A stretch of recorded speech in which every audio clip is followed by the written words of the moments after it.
What's up, everybody? Lou from Hypocritic here, back on the show floor at PAX West 2025, and we are at the PAX Rising Showcase talking to Andrea, the co-founder of Wonderbelly Games, and learning about Arcane Eats. Thanks so much for taking some time. Yeah, that's right.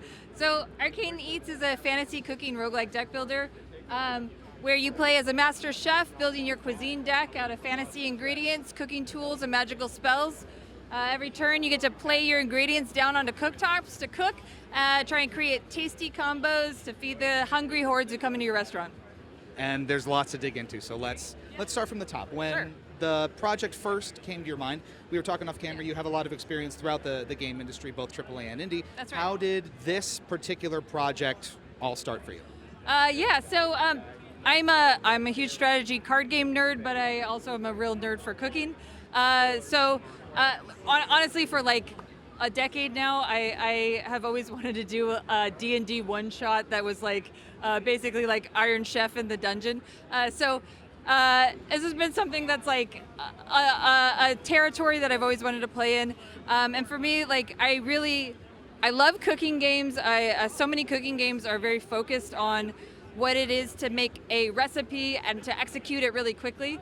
I think that's one part of cooking, but I wanted to explore that side, that like the Iron Chef, the top chef side of like a real master chef who gets to design their own cuisine, who can improvise on the fly to incorporate special ingredients, and that really felt like a cool mashup with like the mechanical style of a roguelike deck builder.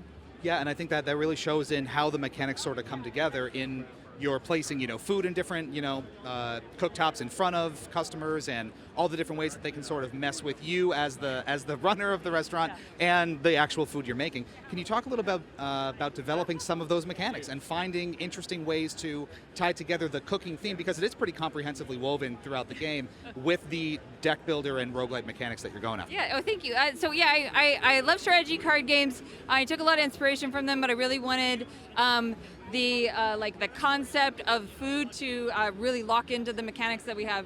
So, we have a lot of different keywords in our game, but they're all things like garnish and spicy and sandwich, and those have mechanical implications.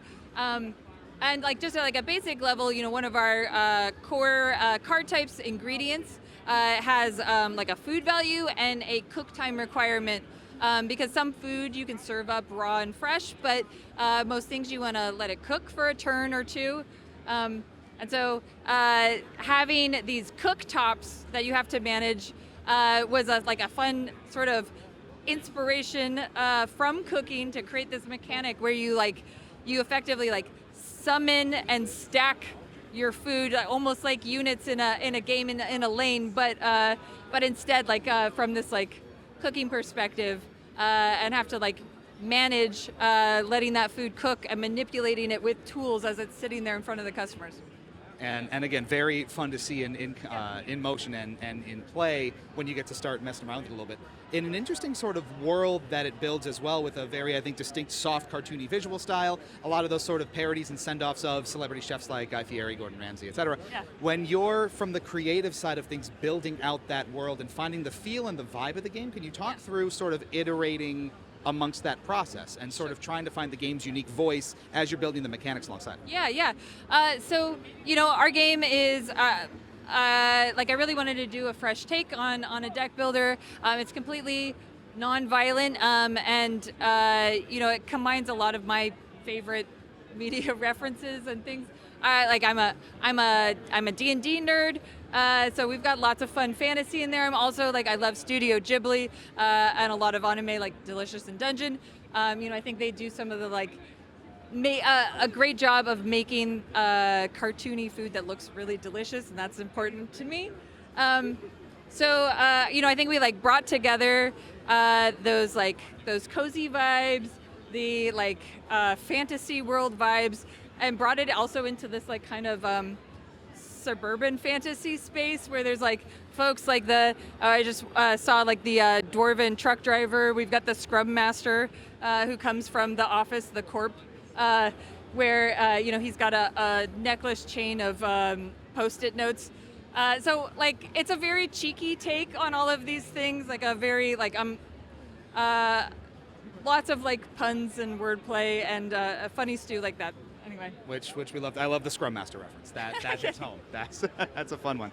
Now, you have a lot of experience in the sort of deck building genre, like you said, and it's something that you gravitate toward naturally. In your opinion, not just as a game developer yourself, but a player of that genre, what makes a good deck builder game, and how are you reflecting that in Arcane Eats? Yeah. So for me, my favorite deck builders are ones where there isn't a right way to play. I really like the experience of seeing different ways a card can express itself mechanically, depending on how I kind of push the strategy here and there. I don't like it when it's a little too obvious or simple or just like one path. And so I really try to reflect that in each of the decks that we have. We've got very different cuisine styles that you can play as. Like we start you in the demo as the warriors. They're like very much grill masters, lots of fiery effects, spicy, big meaty hits. But there are like different pulls even within that you can start to explore.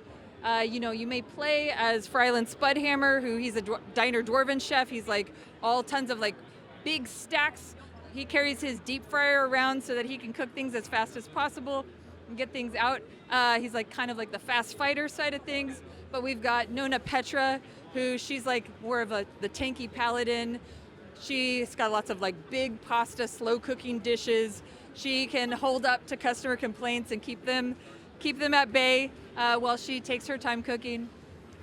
Or like Raven the Torch, who is more of our like barbarian play, willing to like burn her own cards, create lots of spicy effects that can have a interesting impact on the customers.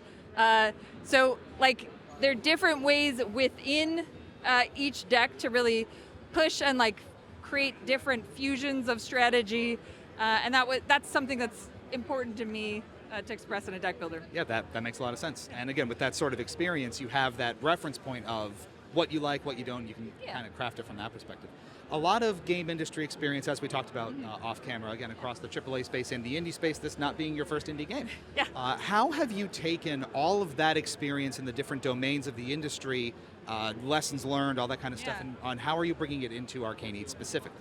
That's that's interesting. Yeah, so my dev partner, who's also my husband, together we both worked in the game industry for a decade prior. I came from working at Xbox. I worked on games like Fable 3, and I think the like kind of cheeky sense of fantasy humor comes through. It was like influential experience for me. My husband was over at Monolith. He was the design director on Shadow of Mordor, and so he has a lot of experience in how to bring different ideas together in a procedural space and keep it fresh and fun feeling in a fantasy world. And then our previous indie title was Roundguard. It was a roguelike in a bouncy pachinko space. So again, a very like cheeky take on a roguelike. We've learned a lot about how to keep that like very replayable and express like different kinds of strategic space in a way that's like opening, inviting to new people. So I don't know, all of that has brought us, I guess, to where we are right now. It all comes together somehow. Yeah, and that's that right. experience definitely helps. Let's maybe go under the hood a little bit. One thing that's always interesting to see is how indie developers, whatever their resources are, whatever they can pull together, how they actually go about developing their games, the technologies they use, the tooling, what they have access to, what they don't. Can you share a little bit about what's powering Arcane Eats under the hood and why you made those decisions? Sure. So we build the whole game in Unity, and that was the same tool set that we used for our previous project. So it's a place that we've been comfortable. We built up our skill sets. We've got our own sorts of libraries of things that we've developed and get to reuse in this title.